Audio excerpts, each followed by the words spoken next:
સ્કૂલમાં ભણતા વિદ્યાર્થીઓ માટે એક નવો નિયમ આવ્યો છે, તો જાણી લઈએ આ વિડીયોમાં આ નિયમ વિશેનું ટૂંકું ને ટચ. તો કેન્દ્ર સરકારની જાહેરાત પ્રમાણે ધોરણ 5 અને ધોરણ 8ના વિદ્યાર્થીઓ માટે નો ડિટેન્શન પોલિસી રદ કરવામાં આવી છે.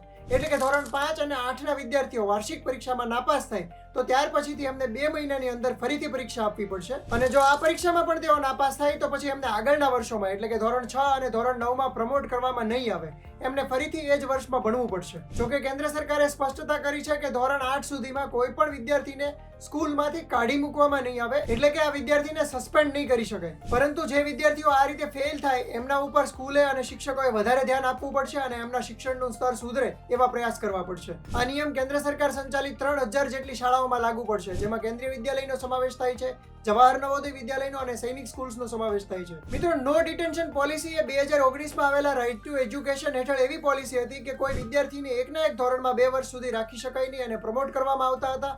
પરંતુ 16 જેટલા રાજ્યો અગાઉથી ધોરણ 5 અને ધોરણ 8માં જે આ નવો નિયમ લાગુ કરવામાં આવ્યા છે એને અપનાવી ચૂક્યા છે.